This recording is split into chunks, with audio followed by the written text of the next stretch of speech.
মন চাইলো ঘরের মধ্যে একটা সেজদা করে আল্লাহকে বলি, আল্লাহ দয়া করে তোমার নিজ গুণে বাঁচাইয়া দিও।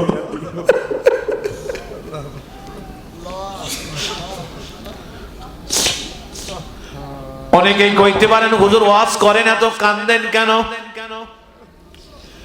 আব্বারে কেন কাঁদবো না? তোমার আমার ইমাম তো রাসূলের সাহাবী হযরত ওসমান গনি রাদিয়াল্লাহু তাআলা আনহুর চাইতে বেশি না রে বাবা। কথা কোন যুবকেরা, কথা বলেন। সে ওসমান গনি রাদিয়াল্লাহু তাআলা আনহু যখন কবরস্থানের পাশে দিয়ে হেঁটে যাইতেন, উনি কবরের অল ধরে ধরে শিশু বাচ্চার মতো ক্রন্দন করতেন। লোকজন টানতেন আর বলতেন, হুজুর জাহান্নামের বয়ান শুনলে আপনি এত কাঁদেন না, কিন্তু কবর দেখলে আপনি কাঁদেন কেন? হুজুর কাঁদেন আর বলতেন, ওরে বাবারা, আমারে নবী শুনাইছেন, আল কবরু আউয়ালু মানাজিলাল আখিরাহ, কবর হলো আখিরাতের প্রথম ঘাঁটি। এই কবরে যারা ঠকিয়া যাইবে পুরাপুরি তাদের ঠকতে হবে। জানি না আমার কবরটা কেমন হবে।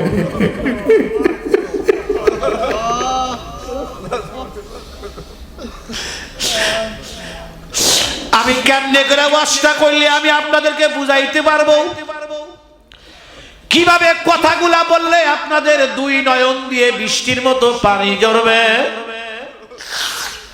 হযরত ওমর ফারুক রাদিয়াল্লাহু তাআলা আনহু অর্ধজাহানের খলিফা, সেই সময় শামের যিনি গভর্নর সাহাবী উবাইদা ইবনে জাররাহ রাদিয়াল্লাহু তাআলা আনহু বাজান, সেই সময়ে এই চার দেশ মিলে ইসলামী সাম্রাজ্যের একটি প্রদেশ ছিল।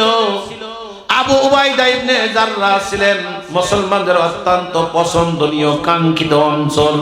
এই অঞ্চলের একজন সেনানায়ক ছিল এবং এই অঞ্চলটা ছিল বড় উর্বর ধনাঢ্যশীল দেশ এলাকা। ওমর রাদিয়াল্লাহু তাআলা আনহু দেখলেন, আমার একটু সফর করা দরকার, কারণ অঞ্চলটা বড় ধনী ধনাঢ্যশীল অঞ্চল। এই অঞ্চলে কোনো অভাব নাই। আমি যাকে গভর্নর হিসাবে নিয়োগ দিয়েছি তিনি এই দুনিয়ার মোহে পড়ে, তেনার বাড়ির অবস্থা কি, ঘরের অবস্থা কি, তার জীবন যাপনের অবস্থা কি, দেখি আমার গভর্নর দুনিয়ার লোভে পড়লো কিনা, আমার গভর্নর দুনিয়ার আসক্তি হলো কিনা, জনগণের খেদমত কেমন করছে, একটু আমাকে দেখা দরকার, আমি একটু দেখে আসি। কিতাবে লেখেন হযরত ওমর ফারুক রাদিয়াল্লাহু তাআলা আনহু নিজে পা হেঁটে চলছেন দেখার জন্য। মদিনা থেকে পা হেঁটে হেঁটে তিনি সিরিয়া গেলেন। সিরিয়া গিয়ে উবাইদা ইবনে জাররাহ রাদিয়াল্লাহু তাআলা আনহুর সাথে সাক্ষাৎ, কথাবার্তা শেষে তিনি বললেন, ভাই উবাইদা, তোমার বাড়িতে একটু আমাকে নিয়ে যাও, তোমার বাড়িটা আমি দেখব। কেন দেখতে চাই? কারণ একটাই, দেখি তোমার দুনিয়ার খবর কি। তুমি তো বড় একটা অঞ্চলের গভর্নর, একজন মন্ত্রী মিনিস্টার, দেখি তোমার অঞ্চলের খবর কি। তুমি দুনিয়ার লোভে পড়ে তোমার বাড়ির খবর কি, তোমার ঘরের খবর কি, তোমার পরিস্থিতি কি, তোমার ব্যাংক ব্যালেন্সের অবস্থা কি। উনি মুস্কি হাসি দিয়া বললেন, হযরত না, যাওয়া দরকার নাই। কেন আমি যাব না? চলো যাই। বলে, আমিরুল মুমিনিন বহু দূর থেকে সফর করে আসছেন, আপনি কষ্ট পাবেন, আপনি কাঁদবেন। আমি কেন কাঁদবো? বলে, আপনি আসবেন না আমার ঘরে, আমার একটু নিয়ে যাও। আমিরুল মুমিনিন, আমার মন চায় না আপনি আমার বাসায় আসেন। হযরত ওমর ফারুক রাদিয়াল্লাহু তাআলা আনহু বললেন, আমি তো মেহমান, আমি কেন যাব না, চলো যাই। বলে, ঠিক আছে, আপনার হুকুম শিরোধার্য, চলেন। উনি মূল মূল শহরগুলা পাড়ি দিয়ে যাচ্ছেন পায়ে হেঁটে, হাঁটতে হাঁটতে মূল শহর যখন তিনি পাড়ি দিলেন, পাড়ি দেওয়ার পরে ওমর রাদিয়াল্লাহু তাআলা আনহু বললেন, আর কত দূর, কই যাও? শহর তো ছেড়ে আসলাম, রাজা বাদশাদের বাড়ি তো শহর কেন্দ্রিক হয়, তোমার বাড়িটা কোন জায়গায়? বলে হযরত আরো কিছু দূর। যাইতে যাইতে দূরের থেকে দেখায় হযরত ওই জঙ্গলের মধ্যে একটা যুক্তি দেখা যায়, ওই যে আমার ঘর।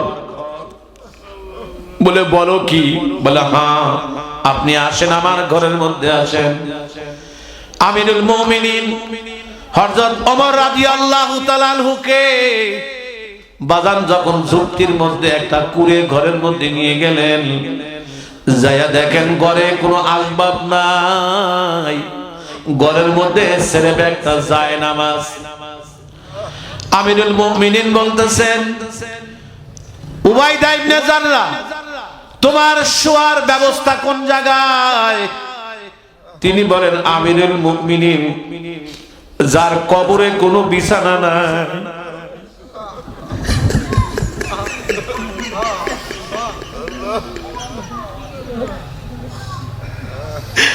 দুনিয়াতে তার কিসের বিছানাটা থাকতে পারে?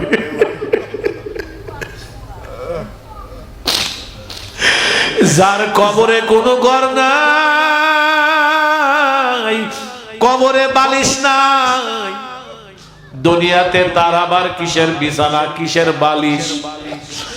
নামাজের সময় হয়ে গেলে যাই নামাজেই নামাজ, একটু বিশ্রামের প্রয়োজন হলে যাই নামাজে আমি শুয়ে পড়ি। আমিরুল মুমিনিন বলেন, তোমার খাবার কি? তিনি ছোট্ট একটা বাটির মতো পারলেন, সেখানে একটু পানি, পানির ভিতরে কিছু রুটি ভিজানো।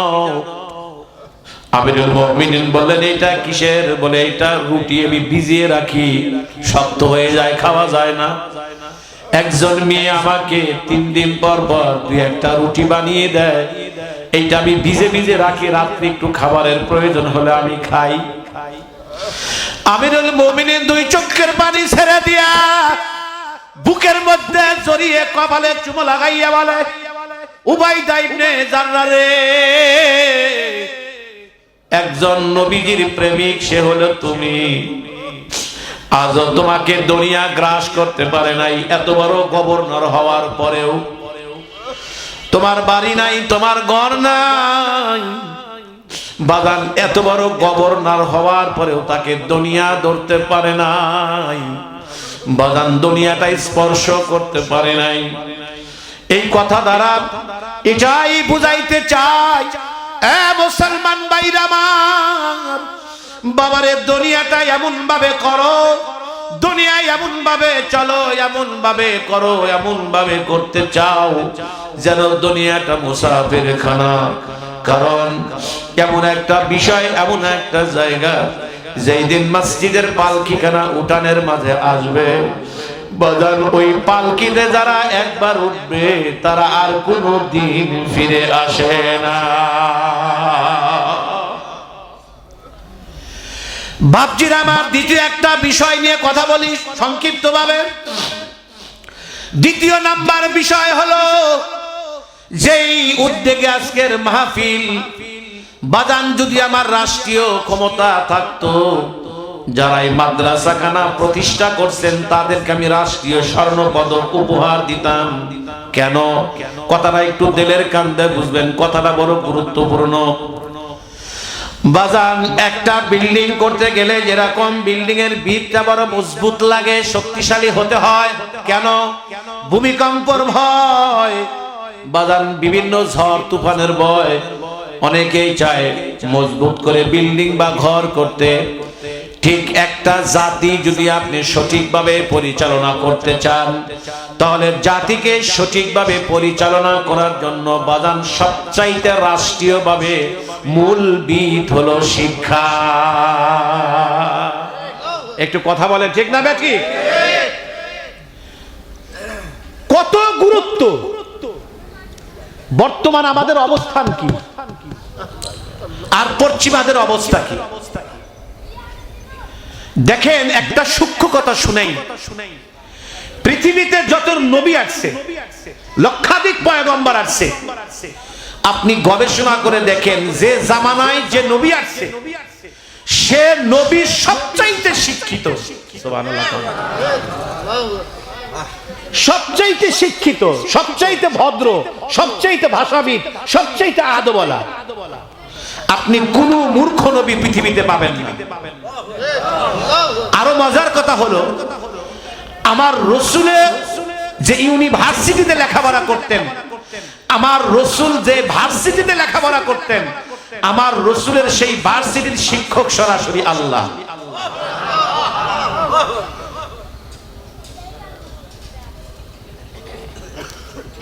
আজকে দেখেন বলা হয় শিক্ষাই জাতির মেরুদণ্ড, কথা বলেন ঠিক না ব্যাটি? একটি জাতিকে তুমি যদি ধ্বংস করতে চাও, আফ্রিকার ইউনিভার্সিটিতে লেখা আছে কলেজ গেটে, তুমি যদি কোনো জাতিকে ধ্বংস করতে চাও তাহলে পারমাণবিক বোমার দরকার নেই, সেই দেশের ছাত্রদেরকে তুমি শুধু নকল করার সুযোগ দাও। যেই ছেলেটা নকল করে পাশ করবে, এই ছেলে যদি ইঞ্জিনিয়ার হয় তার দ্বারা নির্মিত বিল্ডিং একাই ধসে পড়বে, কথা বলেন। কোন ছেলে যদি নকল করে পাশ করে, এই ছেলে যদি ডাক্তার হয় তার দ্বারা রোগীর নিশ্চিত মৃত্যু। যেই ছেলে নকল করে পাশ করবে, এই ছেলে যদি অর্থমন্ত্রী হয় সে দেশ দেউলিয়া। যেই ছেলে নকল করে পাশ করবে, এই ছেলে যদি প্রধান বিচারপতি হয় বিনা বিচারে সব মারা যাবে, কথা বলেন। এই জন্য তিনারা বলছেন যে কোন জাতিকে ধ্বংস করতে হলে শিক্ষাকে আগে ধ্বংস করো। বিগত সময় আমরা লক্ষ্য করে দেখেছি ইন্ডিয়ার প্রলোভনে, ইন্ডিয়ার ষড়যন্ত্রে আমাদের দেশের শিক্ষা খাতকে অনেকটাই ধ্বংস করে ফেলেছিল। এটা কিন্তু আপনাদের মাথায় রাখতে হবে। আজকে ফিলিস্তিন আর ইসরায়েল, তাম পৃথিবী মিলে, মুসলিম কান্ট্রি মিলে 2 কোটি ইহুদির সাথে আমরা পারি না। কেন জানেন? আজকে ইসরায়েল 85% ইউনিভার্সিটিতে লেখাপড়া করে, প্রতি 10 জনে একজন করে বিজ্ঞানী। তারা এ পরিমাণ তারা গবেষণা করে, এ পরিমাণ লেখাপড়া করে। পশ্চিমা শক্তিগুলি আজকে আমেরিকা তাম পৃথিবীতে নেতৃত্ব কেন দেয়? দেখেন তারা ছাত্রদের পিছনে গবেষণার জন্য যে পরিমাণ ব্যয় করে, ও পরিমাণ টাকা আমাদের রাষ্ট্রীয় খরচও ব্যয় হয় না। এ পরিমাণ ব্যয় করে, কিন্তু আমাদের গবেষণার পিছনে কোনো ব্যয় নাই। কেন? এই ছেলেগুলা যখন কাজে লাগাইতে পারে না, ছেলেগুলা বিদেশ চলে যায়। যাওয়ার পরে যখন এদের ব্রেন কাজে লাগায়, নাগরিকত্ব দিয়ে সে ছেলেগুলা রেখে দেয়, আর আসতে দেয় না। মুসলমান ভাইরা আমার, এই কথা বলে আমি কি বুঝাইতে চাচ্ছি? আমি এই কথা বলে বুঝাইতে চাচ্ছি, যদি আপনি এই জাতিকে, আমার ফর্মুলা যদি কেউ গ্রহণ করে, এই দেশ আগামী 30 বছরের মধ্যে সর্বোচ্চ শিক্ষিত এবং আল্লাহওয়ালা মানুষ শাসন করবে, যদি ফর্মুলাগুলো মানে। কেন যাই না রাখেন, শুধু আধুনিক শিক্ষা দ্বারা একটা জাতি সুষ্ঠুভাবে পরিচালিত হতে পারে না। যদি আধুনিক শিক্ষা আর কোরআন সুন্নাহর শিক্ষাকে আপনি বাদ রাখেন, শুধু আধুনিক শিক্ষা দ্বারা দেশ চালাতে পারবেন না। বলে তা কেমন? মাইন্ড করেন না, কোনো কিছু মনে করবেন না, বোঝানোর জন্য বলতেছি। স্বাধীনতার পর থেকে নিয়ে আমার বাংলাদেশে বলুন 2-4-5 টাকা কি চুরি হয়ে বিদেশের বাড়িতে গেছে? ওই যে কথা কয় না, গেছে বলেন তো, তাতে কয় টাকা গেছে? হাজার হাজার কোটি টাকা বিদেশে পাচার হয়ে গেছে, চুরি করে নিয়ে গেছে। বলুন এই টাকা কিন্তু আমাদের, এটা আমাদের সকলে, আমরা সকলে ঋণ, এটা জানি না, আমরা সবাই কিন্তু ঋণ, বর্তমান ঋণ করে দিয়ে চলে নিয়ে গেছে। আচ্ছা বলুন তো, এই টাকাটা যারা নিলে শিক্ষিত নাকি মূর্খরা? শিক্ষিতরা নিয়েছে। কারা নিয়েছে? শিক্ষাই জাতির মেরুদণ্ড, তো তারা তো শিক্ষিত, কিন্তু এই শিক্ষা তো জাতির মেরুদণ্ড হলো না, বরং চুরি হলো, ডাকাতি হলো, সন্ত্রাসী হলো। কারণ কি? বলে শিক্ষা ঠিকই শিখেছে, জবাবদিহিতামূলক শিক্ষা না থাকার কারণে চোর হয়েছে। জবাবদিহিতামূলক শিক্ষা কি? যদি আল্লাহর কোরআন সিনার মধ্যে থাকতো, আল্লাহর ভয় সিনার মধ্যে থাকতো, আখেরাতে আল্লাহর সামনে দাঁড়াইতে হবে, এই ভয় যদি সিনার মধ্যে থাকতো, তাহলে তাদের দ্বারা এই চুরি হতে পারত না। এই জন্য জাতিকে যদি উন্নয়ন করতে চান, 2টা শিক্ষার দরকার, আধুনিক প্লাস কোরআন সুন্নাহ। কি কথা বলেন ঠিক না বেটি? এইজন্য এই দেশকে যদি বাঁচাইতে চান, এই সমাজকে যদি বাঁচাইতে চান, সকলের পায়ে আমি হাত দিয়ে বলবো, আপনার কোমলমতি শিশুকে দায়িত্ব আপনি পালন করেন। যাই না রাখেন, কাল হাসরের ময়দানে এই শিশুদের কারণে আমরা অনেক অভিভাবক জাহান্নামী হব। প্রত্যেকটা শিশু, কোমলমতি শিশু আমাদের বিরুদ্ধে মামলা দায়ের করবে। আজকে এই দেশ অশান্তির মূল কারণ হলো, এই সমাজ অশান্তির মূল কারণ হলো আমরা অভিভাবক সন্তানের হক আদায় করি না। এজন্য একজন বাবা মায়ের সন্তানের প্রতি কিছু দায়িত্ব আছে। এক নম্বর দায়িত্ব, জন্মের পর পরই ডান কানে আজান, বাম কানে ইকামত। সুবহানাল্লাহ কইলেন না? বলেন, ডান কানে আজান, বাম কানে ইকামত। এ হলো প্রথম কাজ। অনেকে হুজুর হসপিটালে হয়েছে, জায়গাতে পুরুষ নাই, মহিলাও দিতে পারবে। আজান বাহিরে গিয়ে দিতে হবে না, কানে কানে কানে কানে আল্লাহু আকবার, আল্লাহু আকবার, আল্লাহু আকবার। এবার আবার এখানে ইকামত মহিলাও দিতে পারবে। এটা প্রথম কাজ।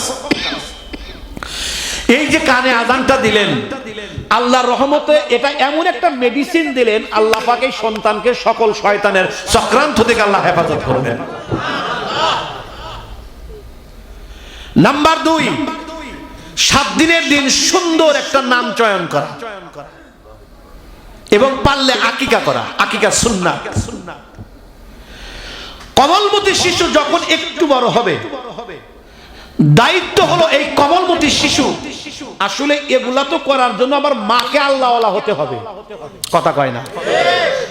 পৃথিবীতে যত আল্লাহর ওলি আসছে, প্রত্যেকটা আল্লাহর ওলির মা আল্লাহর ওলি ছিল। সুবহানাল্লাহ বলেন, সুবহানাল্লাহ বলেন। আপনাদের কষ্ট হচ্ছে না তো? একটা গুরুত্বপূর্ণ সাবজেক্ট। পৃথিবীতে যত আল্লাহর ওলি আসছে, প্রত্যেকটা আল্লাহর ওলির মা কি ছিল? খাজা বাইজিদ বোস্তামিকে তৈরি করছেন তার মা, আব্দুল কাদের জিলানীকে তৈরি করছে তার মা, অর্ধজাহানের খলিফা, প্রেসিডেন্ট। সুবহানাল্লাহ কোন? আরো জোরে বলেন। বাংলাদেশের মতো না, পৃথিবীর অর্ধেক। আল্লাহু আকবার বলেন। খুব ভালো করে বুঝবেন, এখান থেকে কিছু মেসেজ দেব আমি। অর্ধজাহানের প্রেসিডেন্ট, খলিফাতুল মুসলিমিন হযরত ওমর রাদিয়াল্লাহু তাআলা আনহু, তার সময়ের বাজান আবু উবাইদা ইবনে জাররাহ রাদিয়াল্লাহু তাআলা আনহুকে শামের গভর্নর বানানো হয়। শাম কাহাকে বলে? কারণ শামের বেশিরভাগ অঞ্চল তিনি জয় করেন। তখন শাম ছিল অনেক বড় অঞ্চল। সেই শাম এখন 4 দেশে বিভক্ত: লিবি, সিরিয়া, জর্দান, ফিলিস্তিন, লেবানন। এই 4টা দেশ মিলে তখন ছিল সিরিয়া। সুবহানাল্লাহ। এই সিরিয়ার গভর্নর ছিল উবাইদা ইবনে জাররাহ রাদিয়াল্লাহু তাআলা আনহু। দেখি চোখ দিয়ে কার পানি ঝরে। এই কথাটা শুনে যাদের চোখে পানি আসবে, আমি মনে করব আল্লাহ পাক আপনারে কবুল করে নিয়েছেন। ঘরের মধ্যে বসে বসে আমি পড়তেছিলাম, ভিতরটা আমার কাছের মতো ভেঙে যাইতেছিল। ঘটনার সাথে আমার জীবনটাও আমি মিলাইলাম, লক্ষ্য করে দেখলাম আমিও ব্যর্থ।